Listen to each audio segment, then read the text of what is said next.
আমরা চৌধুরী পাম্পে রয়েছে ঠাকুরগাঁও জেলার, সেখানেও কিন্তু তেল নেই এবং অন্যান্য যে পাম্পগুলো রয়েছে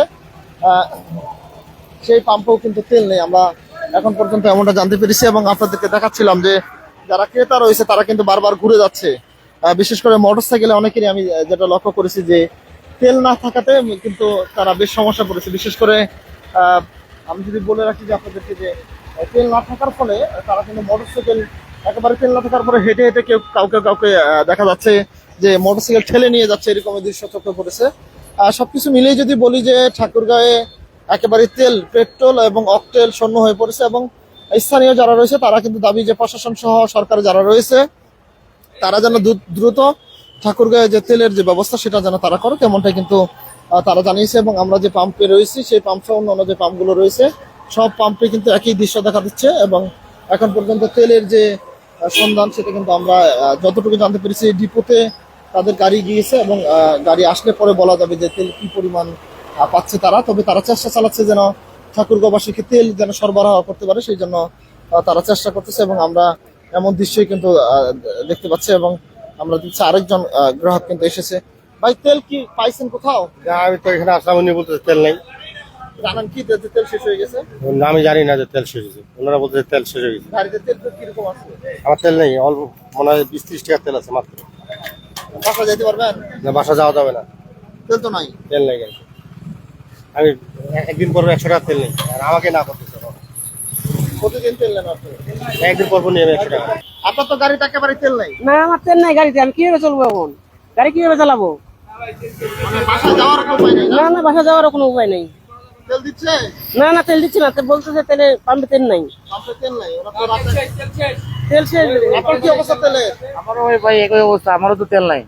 তেল নাই গাড়িতে? না, যাবেন কেমন এখন বাড়িতে? হালকা কাছাকাছি যাওয়া যাবে বাসা পর্যন্ত, বাসা পর্যন্ত? আর তারপরে কি করবো, উপায় তো নাই। কাজ কাম তো আর করা সম্ভব না। না, আর দৌড়াতে পারবো না। আপনার গাড়িতে তেল কিরকম, কি পরিমাণ তেল আছে? তেলই নেই আমাদের গাড়িতে।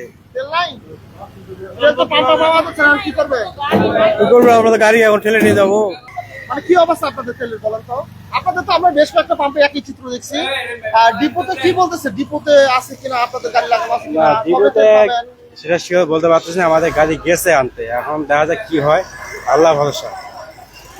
গাড়ির তেল আনতে গেছে, এখন তেল আনতে বলা গেছে, যাচ্ছে না। আমরা শিওর কোনো খবর এখনো আসেনি। কখন থেকে তেল শেষ হয়েছে আপনাদের? আমাদের তেল শেষ হয়েছে রাত 12টা থেকে। 12টা থেকে এখন পর্যন্ত আর তেল নেই। এই যে হাজার হাজার মানুষ আমি দেখতেছি, শত শত না, আমার কাছে মনে হচ্ছে হাজার হাজার, মানে তেল নিয়ে ঘুরে, মানে তেল মোটরসাইকেল আসতেছে ঘুরে যাচ্ছে। এখন এটা কি করবো, এখন তেল তো নাই, এখন তো বলতে হবে, কিছু করারও নাই আমাদের। আর কারণ আমাদের রাত 12টা থেকে তেল শেষ হয়ে গেছে। 12টা থেকে তেল থাকলে তো আমরা তো না করবো আচ্ছা, না। অধিকাংশ পাম্পে দেখলাম রাত 12টা থেকে তেল শেষ, এটা কারণটা কি? সব পাম্পে 12টা থেকে একসাথে শেষ হলো নাকি? সেটা শিওর বলতে পারবো না। আপনি কি অন্য পাম্পে গিয়েছিলেন?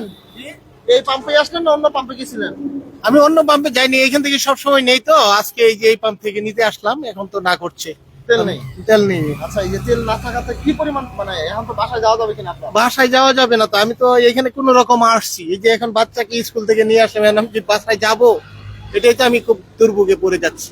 বাসায় যাওয়াটা তো কঠিন হয়ে যাবে। কঠিন হয়ে যাবে, মানে তেল ছাড়া যাবো বাচ্চা কিভাবে? আছে, বাচ্চা আছে, এই যে স্কুল থেকে ওরে নিয়ে আসলাম, এই আর কি। কর্মক্ষেত্র তো খুব সমস্যা হয়ে যাবে। সমস্যা, কর্মক্ষেত্রে সমস্যা হবে না, কারণ মোটর বাইক ছাড়া কিভাবে চলবো আমরা? তো তেল ছাড়া তো আমরা চলতে পারছি না। তেল তো আমাদের এটা খুব এসেনশিয়াল হয়ে দাঁড়াইছে, কারণ হলো যে আমাদের প্রফেশনালি পার্সোনালি চলতে গেলে তো তেল লাগবে অবশ্যই মোটরসাইকেলে। আপনি কি অন্য পাম্পে গেছিলেন? এখানে আসছেন, তেল তো নয় না? বলতেছে নাই, পাম্পের লোক বলতেছে নাই। তেল নাই। ভাই আপনি কি অন্য পাম্পে গেছিলেন না এখানে আসছেন? এখানে আসলাম। তেল তো নাই। ভাই তেল নিতে আসছিলেন, তেল তো নাই। আপনি কি জানেন যে তেল শেষ হয়ে গেছে? না, আমি জানি না, আমি তেল নিতে আসে দেখে এরা বলতেছে তেল শেষ হয়ে গেছে। এখন কি অবস্থা, মানে গাড়ি তো চালানো কঠিন হয়ে যাবে। কঠিন হয়ে যাবে, হ্যাঁ। ধন্যবাদ। আমরা শুনতেছিলাম একজন যে ক্রেতা রয়েছে তার কথা, যে এখানে শত শত গাড়ি কিন্তু আসতেছে, প্রত্যেকটি তেলের পাম্পে কিন্তু একই দৃশ্য ধরা পড়েছে এবং আমরা যেমনটা লক্ষ্য করেছি যে তেল শূন্য হয়ে গেছে এরকম দৃশ্য কিন্তু আমরা দেখেছি এবং তেল নেই। এখন পর্যন্ত অনেকগুলো পাম্প রয়েছে যেগুলোতে আমরা দেখেছি যে তেল নেই। তবে যারা এখানকার দায়িত্বপ্রাপ্ত রয়েছে তারা বলতেছে তারা চেষ্টা চালাচ্ছে যত দ্রুত সম্ভব তেল আনে ঠাকুরগাঁওবাসীকে যেন সরবরাহ করতে পারে, তারা কিন্তু এই চেষ্টা চালাচ্ছে।